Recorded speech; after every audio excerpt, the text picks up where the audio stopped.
जो मुस्कुरा रहा है उसे दर्द ने पाला होगा, जो चल रहा है उसके पाँव में छाला होगा, बिना संघर्ष के इंसान चमक नहीं सकता, जो जलेगा उसी दिए में उजाला होगा। संघर्ष क्यों बचे संघर्ष से, संघर्ष ही तो जीवन की आत्मा है, जितना कठिन संघर्ष होगा उतनी ही शानदार जीत होगी। एक बार एक किसान भगवान से बहुत ही नाराज हो गया। किसान बहुत मेहनती था, बहुत मेहनत से वह खेतों में अनाज उगाता, उसकी देखभाल करता, पर अक्सर उसकी फसल खराब हो जाती।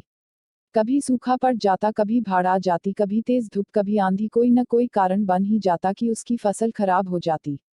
एक दिन वह किसान गुस्से में आसमान की ओर देखकर भगवान से कहा, हे ईश्वर, आपको लोग सर्वज्ञाता मानते हैं कि आप सब जानते हैं, कहते हैं कि आपके इच्छा के बिना एक भी पत्ता नहीं हिलता, पर मुझे तो लगता है कि आप छोटी सी छोटी बात भी नहीं जानते।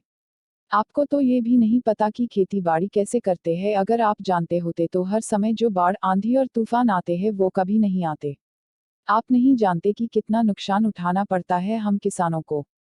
यदि आप मेरे हाथ में यह शक्ति दे दे कि जैसा मैं चाहूँ वैसा मैं मौसम कर दूं, फिर आप देखना मैं अन्य के भंडार लगा दूंगा।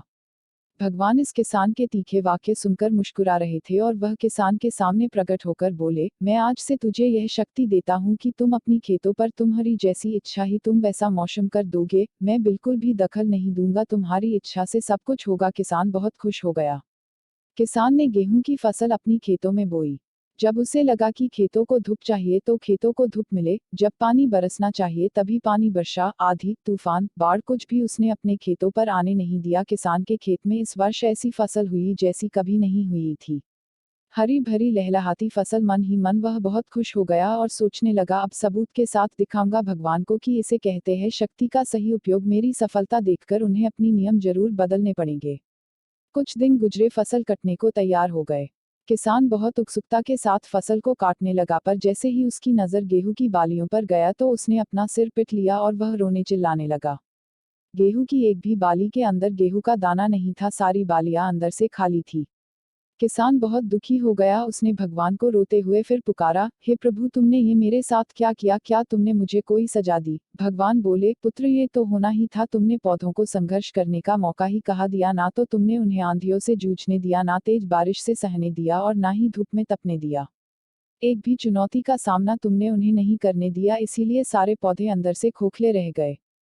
जब आंधी, तूफान, तेज बारिश और धूप पड़ती है तभी ये पौधा अपने अस्तित्व को बचाने के लिए संघर्ष करते हैं, और इसी संघर्ष से एक बल पैदा होता है जिसमें शक्ति होती है, ऊर्जा होती है, और यही ऊर्जा पूर्ति तेरे गेहूं के दानों की तरह जो नहीं फूटी, तूने उन्हें कठिन परिस्थितियों से गुजरने ही नहीं दिया जहां उनके अस्तित्व का जन्म होता। सारे बालियां इसीलिए खाली है, इसमें एक भी गेहूं का दाना इसलिए नहीं है क्योंकि तुमने अपने पौधों को संघर्ष कराया ही नहीं। याद रखिए, स्वर्ण में सवर्णीय आभा तभी आती है जब वह आग में तपने, गलने और हथौड़े से पीटने जैसे संघर्षों से गुजरता है। कोयले का टुकड़ा हीरा तभी बनता है जब वह उच्च दाब और उच्च ताप की मुश्किल परिस्थितियों से गुजरता है। इसी तरह यदि हमारी जिंदगी में कोई संघर्ष ही ना हो, कोई चुनौती ही ना हो, तो हम भी गेहूं की बालियों की तरह खोखले रह जाएंगे, कोई अस्तित्व नहीं होगा हमारा।